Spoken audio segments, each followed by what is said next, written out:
요한복음 18장 1절에서 5절까지 말씀, 저와 여러분이 한 절씩 교독하겠습니다. 예수께서 이 말씀을 하시고 제자들과 함께 기드론 시내 건너편으로 나가시니 그곳에 동산이 있는데 제자들과 함께 들어가시니라.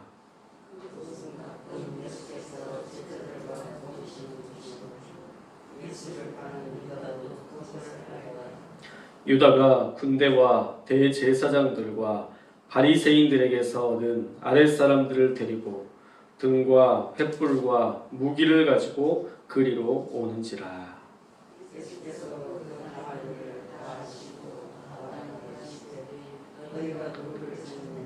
함께 읽겠습니다. 대답하되 나사렛 예수라 하거늘 이르시되 내가 크니라 하시니라. 그를 파는 유다도 그들과 함께 섰더라. 아멘.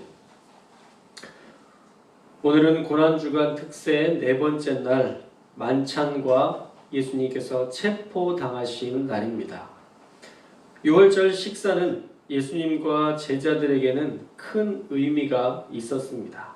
정확히 말하면 6월절 전날 식사라고 이야기해야 되겠죠. 왜냐하면 6월절이 되기 전에 미리 하신 만찬이었기 때문입니다. 음식 중에 어린 양이 없이 빵과 포도주만을 가지고 만찬을 하신 것을 보면 6월절 전날 나눈 만찬이 틀림없고 예수님은 6월절 당일에 온 인류를 위한 제물로 십자가를 지신 것입니다. 그런데 예수님은 왜 그렇게 흔하디 흔한 포도주와 매일 먹는 빵을, 매일 먹던 주식이었던 빵을 가지고 만찬을 나누셨을까? 아마도 예수님의 의도가 그 안에 분명히 있을 텐데 그 이유는 매 하루 세 끼, 매일 먹는 음식, 그 음식을 볼 때에도 나를 생각하라, 나를 기념하라 라는 의미가 담겨 있습니다. 우리가 살다 보면 특별히 어떤 음식이 주는 향수가 있습니다. 저는 상추 겉절이를 보면 어머니 생각이 납니다. 그리고 제가 집에 갈 때면 항상 상추 겉절이를 제가 좋아한다는 것을 아시고 미리 맛있게 준비해 주십니다. 추억의 음식은 그 사람에 대해 추억하게 만들죠.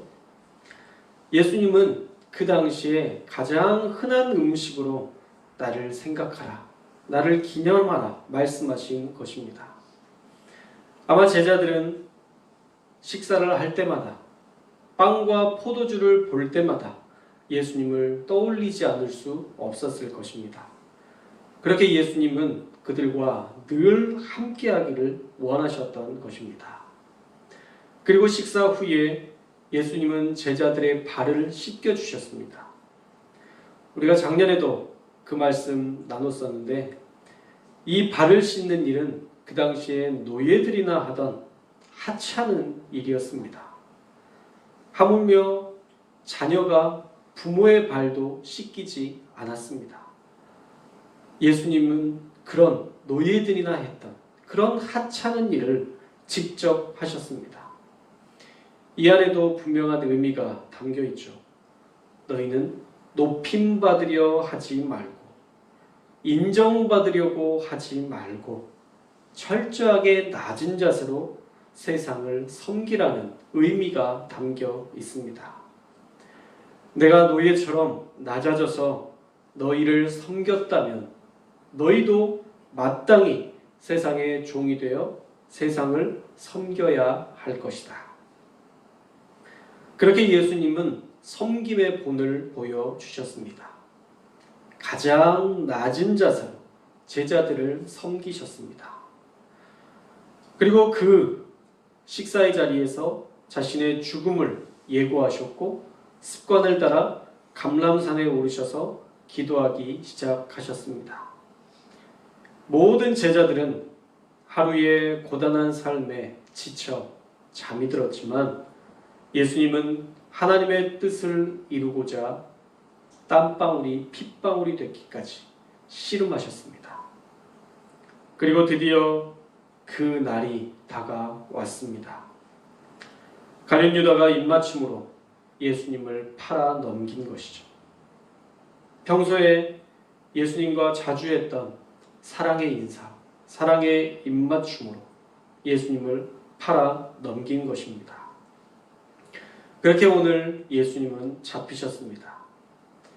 그런데 생각지도 못했던 그런 사건이 벌어집니다. 평화로우신 예수님의 가르침을 잊고 인간적인 의욕을 앞세워 대제사장의 종 말고의 귀를 잘라버린 베드로의 어리석음에 다시 말고의 귀를 붙여주심으로 베드로의 어리석은 잘못을 거두십니다. 그리고 칼을 가지고 흥한 자는 칼로 망하게 된다라는 말씀을 주신 후에 예수님은 내가 12군단이나 되는 천사를 보낼 수 있는 능력이 충분히 있지만 내가 능력이 없어서가 아니라 말씀을 이루기 위해 평화를 취한다라는 것을 분명히 드러내십니다. 그렇게 예수님은 목요일 밤에 잡히셨습니다. 오늘 말씀에서 우리는 몇 가지 교훈을 발견합니다. 첫째, 예수님은 항상 우리와 함께하기를 원하신다라는 것입니다. 마지막 만찬이라면 좀 더 의미 있고 맛있는 특식으로 대접해 드렸으면 좋았을 텐데 그렇게 드시지 않으시고 매일 먹는 빵과 포도주로 대신하셨습니다. 분명 언제든 나를 생각하라는 의미셨습니다. 그것이 맛있는 음식을 먹는 것보다 훨씬 더 중요한 일이었기 때문에 빵과 포도주로 나를 기념하라 말씀하신 것입니다. 둘째, 가장 낮은 모습으로 제자들을 섬기셨습니다. 노예들이나 했던 그런 일을 예수님은 거침없이 제자들을 위해 하셨습니다. 그리고 분명히 말씀하십니다. 너희도 이렇게 섬기게 하려고 내가 본을 보였노라. 그러니 우리도 오늘 하루를 살아갈 때에 섬기는 삶을 마땅히 실천해야 합니다. 셋째, 검이 아니라 평화를 주러 오셨으니 우리도 검이나 미움, 증오가 아닌 평화의 사람이 되어야 합니다. 칼을 빼는 자는 칼로 망합니다. 날카로운 말은 마음에 생채기를 낼 뿐입니다. 그러니 우리는 먼저 우리가 부드러운 말로 위로하고 우리가 사랑의 말로 격려하여 예수님의 평화를 전하는 자가 되어야 합니다. 우리는 가끔 이런 생각을 하죠. 세상이 바뀌면, 상황이 바뀌면 나도 바뀔 것이다 라는 생각을 하지만 그것은 세상에서 가장 어리석은 생각입니다. 사실 내가 바뀌어야 세상이 바뀝니다. 화창한 봄날은 우리에게 항상 있었습니다.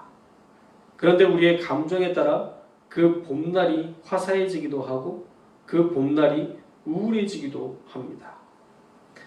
봄이라는 아름다운 계절을 우리의 감정대로 얼마든지 재해석해 버립니다.